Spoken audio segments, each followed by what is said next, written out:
Oke, ketemu lagi ya untuk pertemuan kedua ya di mata kuliah operasi jaringan dan database.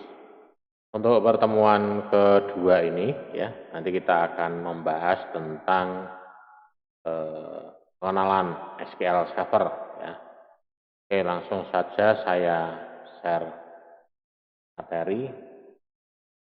Jadi nanti di pertemuan kedua ini kita akan membahas tentang SQL Server. Jadi, tapi ini garis besarnya. Kemudian nanti untuk prakteknya nanti kita akan tersendiri ya, lebih detail lagi ke pertemuan-pertemuan berikutnya. Di sini ada beberapa ya keistimewaan nanti dari SQL Server ya. Jadi diantaranya adalah arsitektur ya. Di sini nanti kita akan ada bahas tentang arsitektur client server. Jadi arsitekturnya itu seperti apa ya? Arsitektur dari client server ya, itu arsitekturnya. Kemudian yang kedua adalah arsitektur SQL server itu sendiri. Jadi arsitektur SQL server itu sendiri nanti seperti apa? Nanti kita akan bahas juga di sini. Kemudian komponen. Nah, komponen-komponen yang ada di dalam SQL Server itu ada apa saja komponennya. Kemudian yang keempat adalah bicara tentang database. Ya. Database. Jadi nanti mulai di sini nanti kita mulai mempraktekkan ya database. Nanti kalau kita hanya mengenal database saja kan tidak cukup. Jadi nanti pada bagian ini database ini nanti kita akan mempraktekkan. Ya, mungkin saya yang mendemokan ya gitu. Kemudian tabel ini juga sama.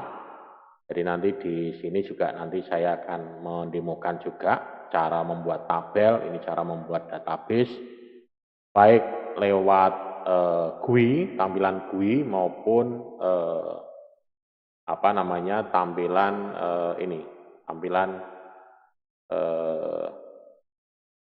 tampilan menggunakan transak SQL atau menggunakan perintah SQL-nya ya, di dalam sini. Ya. Database, tabel. Ya. Kemudian diagram database ini nanti juga kita akan lebih detail lagi di pertemuan yang selanjutnya. Jadi nanti di materi-materi terbagi dalam beberapa bab nanti di sini. Kemudian indeks juga sama ya, indeks. Nanti kita juga akan bahas lagi view. Nah ini apa itu view? Ya kalau pengertiannya mungkin nanti sambil ke depannya ya, pertemuan-pertemuan selanjutnya nanti sambil praktek, istilahnya praktek. Kemudian prosedur tersimpan ya atau store prosedur. Nah, ini nanti juga akan kita praktekkan juga. Kemudian trigger, kemudian ada nanti menggunakan indeks dan penggunaan wizard. Nah, ini. Dari poin 4 sampai dengan poin ke-12 ini nanti kita sifatnya ini nanti praktek. Praktek tapi nanti saya yang mendemokan ya. Saya yang mendemokan, nanti Anda hanya menyaksikan ya. Syukur kalau misalkan Anda ada fasilitas, ya praktekkan juga. Praktekkan ya. Oke, masuk di yang pertama, arsitektur client server. Di arsitektur client server. Di arsitektur client server itu ini merupakan sebuah ini ya database ya. Jadi di sini SQL Server itu bisa dikatakan dia apa, database ya, database rasional yang dirancang ya di sini untuk mendukung aplikasi dengan arsitektur client server. Nah, di SQL Server ini sudah support untuk arsitektur client server. Jadi untuk apa namanya, gambarannya ya, di mana database ini ya, database ini dia terdapat pada komputer pusat ya, yang disebut dengan server. Jadi ada klien, ada server. Jadi database-nya ini, ya, database-nya ini dia ada di komputer pusat ya, yang disebut atau dikenal dengan nama server. Nah, sedangkan informasi yang digunakan ya secara bersama-sama oleh beberapa user ya yang menjalankan aplikasi di dalam lokal komputer ya, itu disebut dengan klien. Ya, server ada klien, jadi arsitekturnya gitu sebetulnya. Itu ada klien. Nah, arsitektur ini akan memberikan integritas data yang tinggi sehingga siapa yang boleh mengakses, siapa yang tidak boleh mengakses itu akan jelas dan log ataupun nanti di bagian apa namanya praktikumnya nanti ada profiler ya gitu merekam jejak aktivitas ya, rekam jejak aktivitas dari apa namanya dari kegiatan ya kegiatan kliennya itu yang mengakses ke server itu juga nanti bisa juga sehingga nanti dari user itu akan bisa terdeteksi ya, bukannya untuk mematai ya, tapi memang itu tujuannya untuk program bantu untuk backup, salah satu backup juga. Ya. Jadi kalau terjadi sesuatu hal, penyebabnya apa? Itu akan ketahuan. Oh penyebabnya ini karena kehapus. Oh orang ini login, berusaha mencoba masuk login, padahal dia tidak punya hak akses. Nah, contohnya ini di sini. Komputer klien gambarannya. Komputer klien, bahkan komputer klien di sini, klien komputer ini nanti akan banyak. Tidak hanya satu ya. Di SQL-nya banyak satu di sini, tapi di sini dia hanya sebagai client tools only. Client tools. Jadi diinstal sebagai client tools. Seperti kemarin ya, kemarin di pertemuan yang kemarin itu. Jadi sebagai client tools. Jadi kalau kita sebagai client tools ya ini, jadi tidak ada database-nya ya gitu. Nah, mungkin sebagai contoh bisa saya tunjukkan lewat di sini ya server ini. Jadi ini di sini komputer yang dia memiliki database. Yang ini. Kemudian yang ini yang kedua ini saya coba ini dia tidak memiliki database. Jadi yang satu dia ada database-nya, yang satu tidak ada tanpa database. Ini ada dua server. Ya walaupun saya di sini pakai virtual ya mungkin setidaknya sudah cukup membantu ya, membantu menjelaskan ya. Tapi kalau di lab lebih enak lagi ya, praktekkan sama-sama.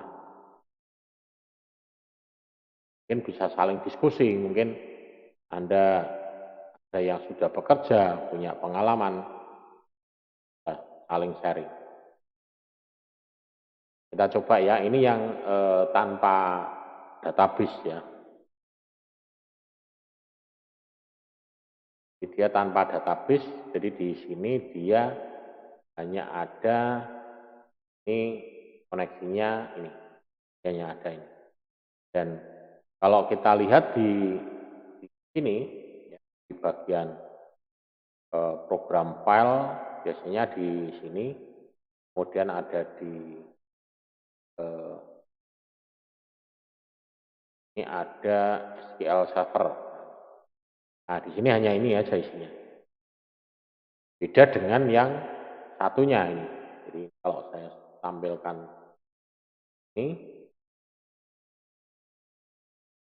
ini ada database-nya. Ya folder database-nya. Jadi di sini kita bisa buka, ya. Walaupun sama tampilannya, ya. Tapi di sini dia memiliki database. Nah, kalau kita buka di dalam apa namanya foldernya, ini ada SQL Server. Nah, di sini ada MySQL. Nah, ini, dia punya ini, ada data, ada folder ini. Sementara yang client tools only, ya, application ini, klien aplikasi, dia tidak punya database. Ya, isinya di sini hanya kosong. Kita di sini tidak bisa bentuk database, tapi kita bisa apa namanya membuat atau meregistrasi server SQL dari server lain, ya ini. Jadi kebetulan di sini ada yang server 01, di sini ini adalah punyanya komputer yang sebelah, yang ini ya. Jadi kalau untuk menunjukkan kalau ini punyanya komputer ini, kita bisa lihat seperti ini caranya. Ini coba ini di sini saya stop, servisnya saya stop, maka nanti di bagian sebelah ini, ya sini, ini juga akan stop juga. Itu ini saya refresh, ya. Ini saya refresh, dia akan stop juga. Ini nanti dia akan stop juga. Ini belum. Ya, kalau di pojok kanan bawah ini sudah menunjukkan bahwa dia sudah stop. Nah, ini dia sudah berhenti ya. Jadi di sini sudah berhenti, stop. Kalau ini kita coba kita start ulang ya, connect, atau kita start ulang ya. Klik, kita start ulang. Maka tinggal kita tunggu. Ini di sini dia sudah aktif ya. Sudah hijau, sudah menunjukkan bahwa dia aktif. Nah, di sini langsung otomatis aktif juga. Jadi ini sebetulnya dua OS server ya, tapi untuk server SQL-nya bisa. Satu sebagai client tool, yang satu sebagai SQL. Jadi ini. Dan ini bisa lebih dari satu. Jadi saya punya komputer server ini bisa lebih dari satu. Nah, ini contohnya misalkan yang ini. Ini SQL server aplikasi, ini SQL servernya, dan di sini bisa banyak sekali. Bahkan untuk servernya di sini sendiri, dia sebagai klien aplikasi juga bisa. Ya. Kemarin waktu pas kita install ada pilihannya server and client tools, terus ada client tools only, ada connectivity only. Jadi ada 3 itu. Ini ya, cara arsitekturnya seperti ini. Kemudian arsitektur dari SQL Server sendiri. Jadi SQL Server ini dibagi dalam beberapa komponen logik ya. Jadi ada yang disimpan dalam bentuk file ya. Dalam bentuk file ada 2 file ya. 2 file atau lebih. Nah, dikatakan 2 file atau lebih karena kita bisa membentuk lebih dari 2. Tapi minimal ada 2 ya. Jadi ada MDF dan log ya gitu ini. Nah kemudian yang satunya adalah beberapa database yang digunakan oleh beberapa user. Jadi dia bisa dalam satu server itu dia bisa terdiri dari beberapa database. Ya. Kalau misalkan saya buka di sini ya, Jadi di dalam sini ini ada berarti di sini saya memiliki ada 4 server ya. 1, 2, 3, 4. Ini belum aktif atau tidak aktif karena servernya tidak saya nyalakan ya. Jadi di sini kita punya 4 server sebetulnya.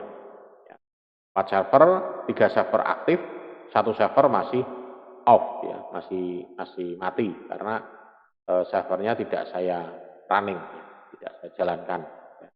Kalau itu saya jalankan ya, ini nanti yang SQL Server 202 ini juga akan aktif ya. Jadi kalau saya jalankan ini, nah ini SQL Server 202 ya, ini saya jalankan, maka dia nanti akan aktif juga. Kita tunggu. Ya. Nah, ini yang kemarin saya pada saat pertemuan pertama, kenapa kok saya menggunakan Windows Server 2003? Karena ini speknya rendah di sini, sehingga saya bisa menginstal lebih dari satu server di sini. Jadi bisa mensimulasikan sebagai server dan klien. Tapi kalau saya menggunakan OS yang versi tinggi, Windows Server, mungkin Windows Server atau SQL 2008 atau SQL 2000 apa namanya 2016 ya atau yang terbaru. Nah, itu mestinya OS-nya butuh yang tinggi. Maka saya tidak akan terbatas, tidak akan bisa maksimal untuk bisa mendemokan bentuk-bentuk client tools ini. Nah, ini di bentuk-bentuk dari client server ya. Nah, ini SQL Server 202 sudah aktif. Di sini kita memiliki, nah tiap-tiap server di sini kita bisa membentuk database. Nah, di sini ada server sendiri, dia punya database sendiri, ada server sendiri di sini, dan di sini ada database sendiri. Di masing-masing di sini kita bisa ada database-nya. Tapi antar database ini tidak bisa saling dikomunikasikan. Artinya dalam arti kalau misalnya kita mau membuat view dari database ini dengan database ini tidak bisa. Hanya satu di sini. Nah, bentuknya adalah seperti ini ya. Jadi di dalam database itu secara fisikal dia akan tersimpan di dalam file di sini. Jadi bisa juga datanya ini MDF, NDF atau LDF lognya ya. Ya, pada saat kita membentuk suatu apa namanya database di sini, dia otomatis akan terbentuk itu. Kalau misalkan di sini saya bentuk buat baru database, misalkan di sini saya buat datanya, misalkan data kelas online, gitu ya, kelas online. Nah, di sini bisa kita lihat di sini ada data filenya. Nah, data filenya di sini ada. Nah, data file di sini ini dia apa namanya sebagai master ini di sini ada MDF ya, ini karena MDF. Tapi kalau kita ini by defaultnya akan terbentuk ini satu ini dan satu lagi log. Di lognya ini di sini akan terbentuk LDF ya. Kalau kita lihat di sini terlalu panjang ya, nanti kita LDF ya. Mungkin kalau di tempat Anda mungkin ini tidak kelihatan ya. Supaya kelihatan ya, kelihatan detail, coba itu saya remote saja supaya kelihatan lebih maksimal kelihatan.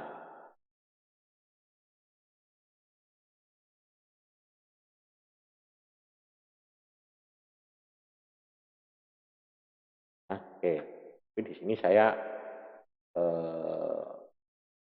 dibuka lagi nih ya. Saya buka lagi, ini tadi saya tutup aja dulu, saya cancel. Ini saya cancel dulu. tutup aja, tampilannya lebih jelas.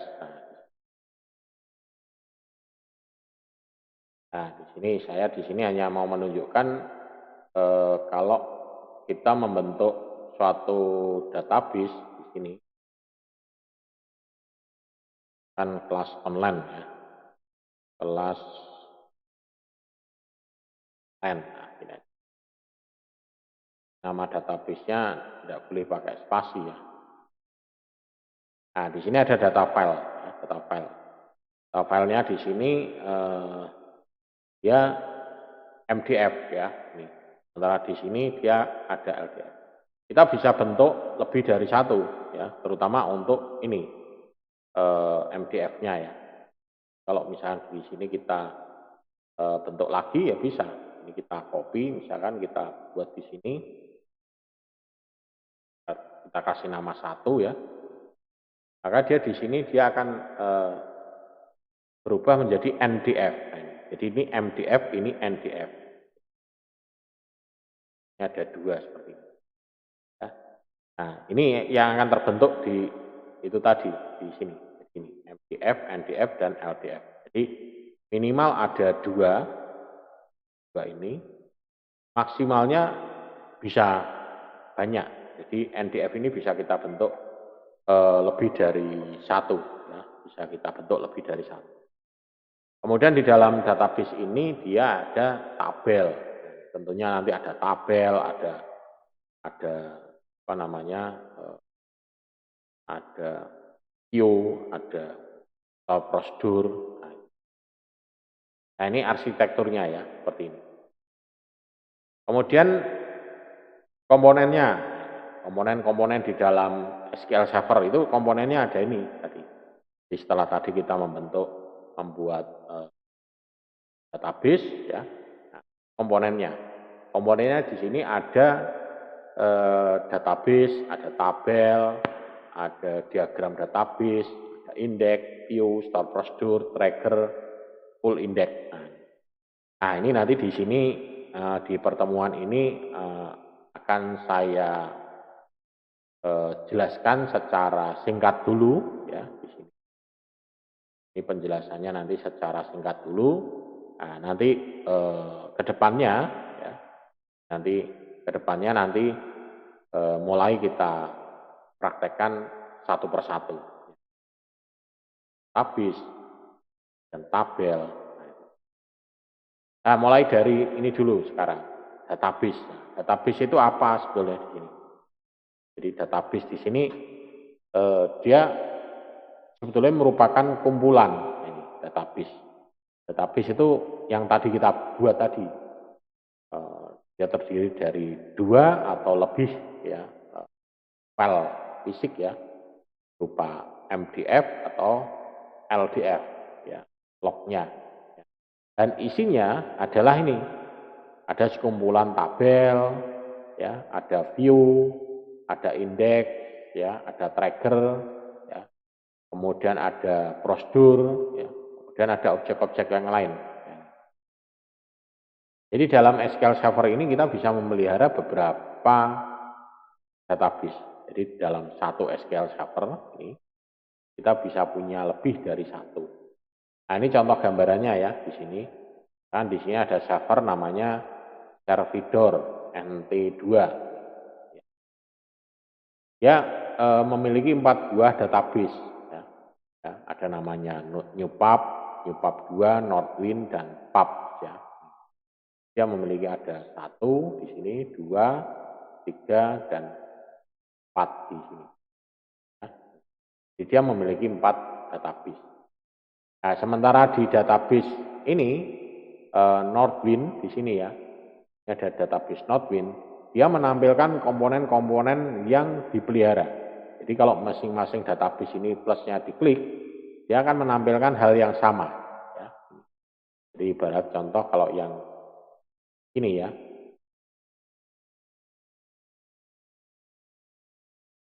di tampilannya mana? Nah ini ya, misalkan ini saya create ya, oke. Nah, ini. Maka di tiap-tiap ini kebetulan di sini ini sudah servernya sudah banyak ini untuk kelas-kelas yang lalu-lalu ya. Jadi kalau yang di sini kelas online di sini saya klik maka dia akan menampilkan ini komponen-komponennya, diagram dan tabel, view, stock procedure, user rule, default ya. Ini ada isinya ini. Ini bentuk dari database atau isi dari database ya. Kemudian selanjutnya ya, ini di sini adalah tabel. Kalau tabel ini sebetulnya adalah inti dari sebuah database. Tabel ini intinya. Tabel ini berisi suatu atribut atau file. Jadi dia ada kolom ya dalam bentuk kolom-kolom ya, kayak lembar kerja ya, bentuk baris dan kolom kayak file Excel. Ini. Jadi di dalam sini, di dalam tabel itu bentuknya seperti itu. Contohnya ini, misalkan tabel. Jadi dia tabel itu ya, ini masih kosong ya. Kalau saya lihat yang ini yang sudah ada, nah, di tabel itu bentuknya ya seperti ini. Kalau misalkan kita open ya di sini, nah, jadi dia ada baris dan kolom ya. Ada baris dan kolom yang dia ya persis seperti Excel ya. Kalau belum pernah lihat ini. Jadi tabel. Isi dari tabel. Kemudian selanjutnya diagram database. Nah, diagram database ini dia akan menghasilkan diagram database. Jadi ini representasi dari grafik. Nanti di sini kita bisa mengatur tabel, indeks, view. Nah, jadi secara ini tampilan diagram. Ini saya tunjukkan pintas-pintas dulu ya. Jadi untuk prakteknya nanti akan kita bahas di tiap-tiap pertemuan ya, detailnya dan prakteknya itu ya. Ini coba saya tunjukkan untuk yang ini diagramnya. Nah, ini diagram. Jadi nanti tampilannya seperti ini. Ya di sini kita akan tahu relationship-nya ya, hubungannya ini antara satu tabel dengan tabel yang lain itu apa? One to one atau one to many atau many to many. Dari sini kita akan tahu, oh ini kaitannya dengan ini, kaitannya tabel ini dengan ini, tabel ini dengan ini. Ya akan lebih mudah kita mengatur dan ngedit ya.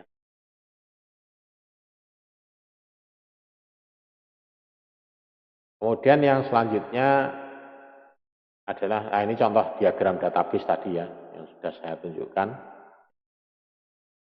Kemudian indeks, nah ini indeks. Indeks ini kalau di sini ini jenis khusus ya, ini jadi tabel. Jadi tujuan indeks ini nanti adalah mempercepat proses, nah, ini, mempercepat proses. Jadi dia akan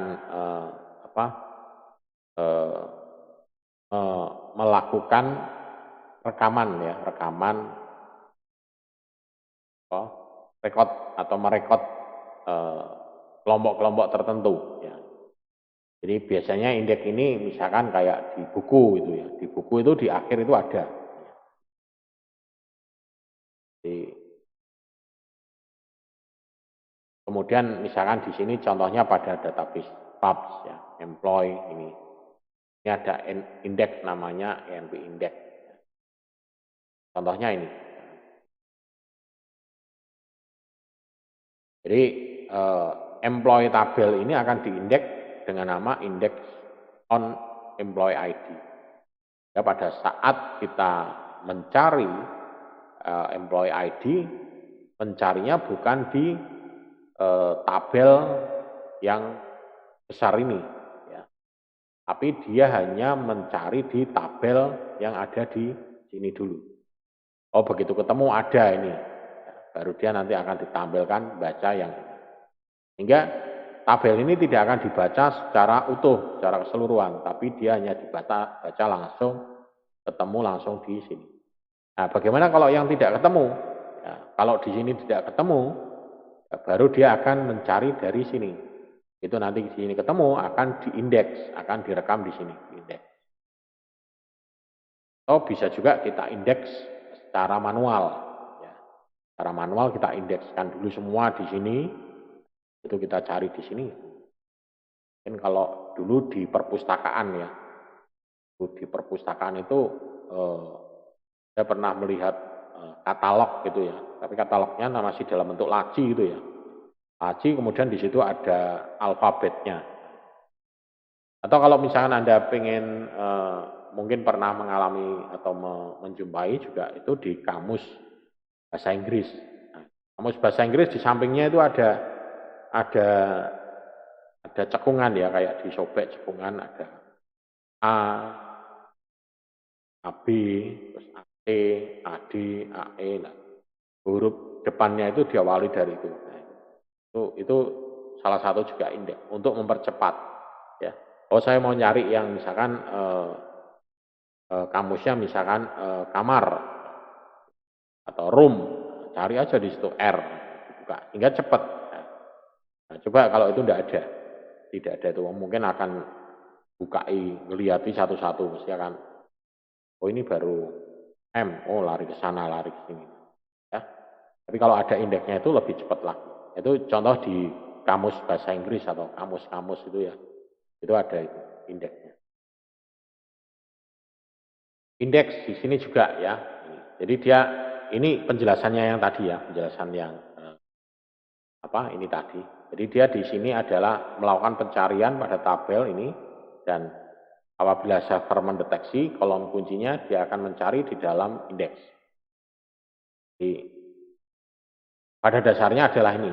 Jadi indeks itu adalah salinan kolom employee ID dan dari alamat baris tab. Jadi nanti untuk prakteknya nanti di pertemuan selanjutnya. Kemudian view. Nah, view itu adalah virtual ya. Jadi di sini adalah tabel virtual. Di tabel virtual. Jadi isinya di sini dia akan terbentuk berdasarkan dari query, perintah query. Query-nya apa? Ya, dia akan menampilkan tabelnya atau menampilkan isinya. Jadi view ini bukanlah tabel fisik di sini. View itu bukan tabel fisik. Jadi kayak report gitu ya. Report itu kan juga bukan tabel fisik. Jadi dia read hasil itu. Ya. Preview. Nah, preview itu juga, misalkan kita mau ngeprint dokumen, print preview, tampilannya di situ sebelum dicetak, itu sebenarnya bukan tidak ada wujud filenya, tapi dia berupa virtual, ya. Bukan tabel fisik atau bukan data fisik. Nah, di sini view ini bukan tabel fisik, tetapi ini merupakan sekumpulan instruksi, yang memberikan hasil serangkaian data. Ini contohnya ini, view contohnya ini. Nah, ini. Nah, view-nya ada di tengah nih, tabel view. Tabel view ini dibentuk dari dua buah tabel. Ya. Jadi dia terdiri dari tabel title di sini dari title tabel, dan price di sini diambil dari price. Sementara yang dari publisher tabel dia ngambil dari public name. Tapi untuk membuat view ini ada syaratnya. Ya. Syaratnya adalah di sini kedua tabel ini harus memiliki relasi. Kalau tidak ada relasi, tidak mungkin bisa terbentuk seperti ini. Ini contohnya yang ini, relasinya di sini apa? Relasinya adalah di sini pub ID dan di sini pub ID. Nah, coba kita lihat pub ID di sini, misalkan di sini the basic executive database ya, BUSI executive database. Ini kita lihat di sini ini. Nah, Pub ID-nya 1389. Maka di sini kita cari 1389. Kan muncul di sini. Algodata Info System. Data Info System. Ini akan muncul ini. Kemudian yang kedua, Cooking with Computer, apa ini? With Computer. Ini ya, komputer. Dia di sini sama, 1389. Sama. Ini ya Algodata. Kemudian You Can Combat Computer. Ya. Ini yang ketiga, kodenya 0736. 0736. Jadi publisher name-nya adalah New Moon Book. Jadi dia memiliki relasi. Jadi kita tidak bisa membentuk view dari dua buah tabel yang tidak memiliki relasi. Ini nanti untuk prakteknya nanti di pertemuan selanjutnya ya. Di pertemuan-pertemuan selanjutnya nanti untuk lebih jelas prakteknya. Oh, ini hanya gambaran-gambaran singkat-singkat. Kemudian store prosedur, nah ini juga. Jadi di dalam database ini bisa diakses hanya menggunakan perintah transact SQL. Dan sewaktu membuat ini juga dia berfungsi sebagai interface database. Ya. Di perintah ini bisa dibuat menggunakan create SQL atau create prosedur. Nah, ini. Jadi perintah transact SQL adalah create prosedur. Untuk mengubahnya menggunakan perintah alter prosedur. Ini harus menggunakan perintah ini, transact. Walaupun nanti di dalam pembuatan store prosedur ini ada tampilan GUI-nya, tapi di dalamnya juga masukkan perintah ini. Gunakan perintah apa namanya ini. Nah, store prosedur ini bisa ada di dalam ini. Di dalam prosedur-prosedur yang tersimpan bisa dipicu oleh program di dalam komputer klien. Ya nanti ada pemicunya, misalkan dari trigger atau dari apa, nanti kita bisa untuk menjalankan ini.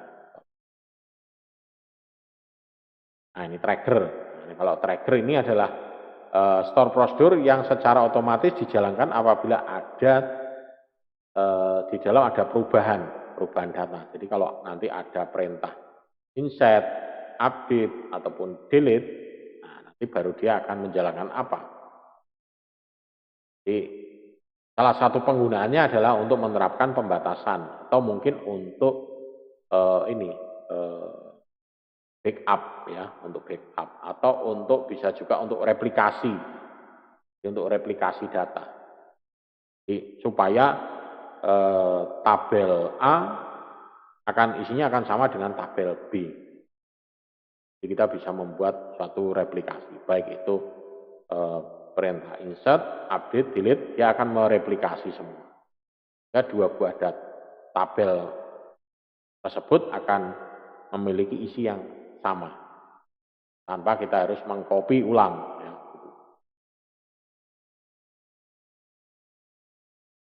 Kemudian ada juga full index, ya ini, full index, ya. Di indeks khusus. Ya.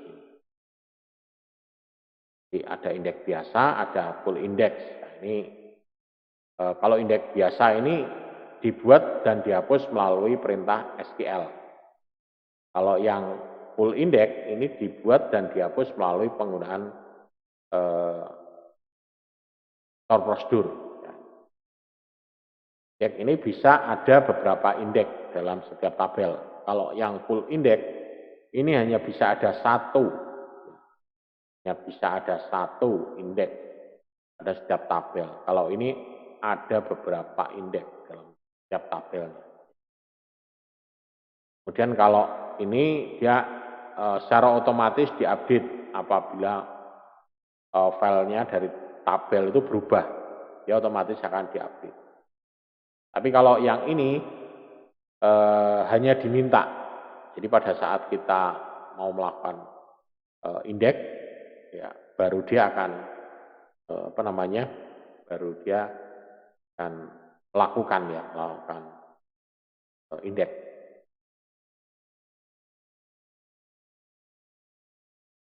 Kemudian perintah wisat. Nah, wisat ini nanti di setiap semua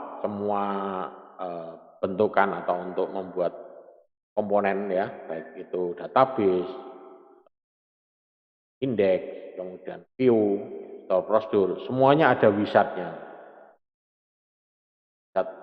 Jadi kita bisa melakukan beberapa tugas administratif ini. Kalau kita tidak paham, kita bisa menggunakan perintah wisat. Jadi tinggal kita ngikuti aja instruksinya seperti apa. Ya. Nah, kalau wisat itu next, yes, oke, itu jawabannya ya.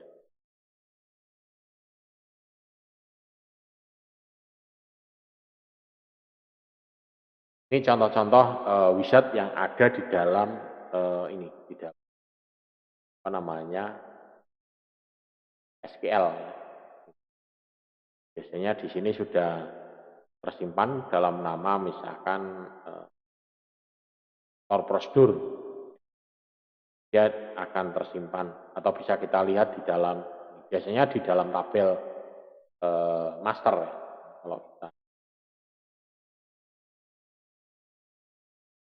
Kalau ini kita lihat nah,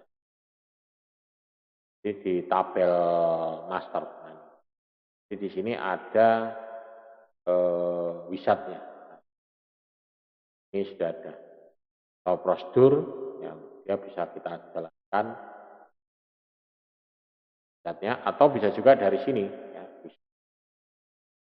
Create database wisat, create index wisat, create login wisat, create store prosedur wisat, bisa tersimpan di sini ya, gitu. Oke, itu tadi terakhir ya, dimasuk ke simpulan ya. Ini di sini nanti hanya memberikan gambaran singkat tentang komponen-komponen pada bab selanjutnya. Nanti kita akan mulai dengan membuat ini database. Jadi nanti untuk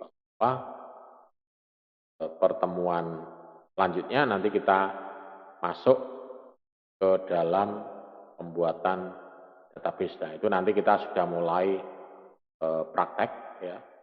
Mungkin Anda bisa, kalau yang ada fasilitas bisa mulai menyiapkan, bisa menggunakan bahasa SQL apa saja, versi yang berapapun tidak ada masalah. Jadi nanti untuk, ini pertemuan ketiga ternyata ini ya, query analyzer. Ini nanti kita database nanti, jadi kita masuk ke query analyzer dulu. PowerPoint-nya belum saya update ya. Kita membahas tentang query analyzer. Nanti kita terakhir adalah ini, besok membahas query analyzer. Yang kita fokuskan di sini. Nanti kita akan membahas query analyzer, kemudian nanti selanjutnya sesuai dengan ini,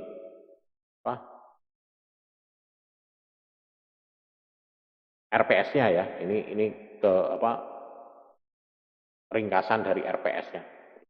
Pertama ini, kedua, nanti minggu kedua, pertemuan ketiga nanti kita bahas query analyzer. Oke ya, mungkin itu yang bisa saya sampaikan untuk pertemuan kedua ini. Nanti kalau ada hal-hal yang mau ditanyakan lebih lanjut bisa via WA ya. Tiap pertemuan ini, di tiap PowerPoint ini di halaman depan ada nomor kontak saya, nomor WA saya. Jadi Anda bisa sewaktu-waktu bisa menanyakan, nah ini kalau ada hal-hal yang akan ditanyakan. Atau bisa juga kirim komentarnya kalau di YouTube-nya agak susah ya. Mending Anda komentarnya di ini aja, di kolom chat di siakatnya ya. Di bagian bawah itu kan ada kolom chat di siakatnya. Nah, itu pasti akan eh, kebaca ya, kebaca. Atau kalau mau lebih, kalau privasi lagi ya ke WA. Mungkin malu yang mau ditanyakan, wah malu ah, mungkin ini hal pak mudah, hal sepele kok ditanyakan gitu kadang gitu. Oke ya, mungkin itu untuk pertemuan kedua. Terima kasih atas partisipasinya dan selamat beraktivitas. Ya. Sampai ketemu di pertemuan ketiga.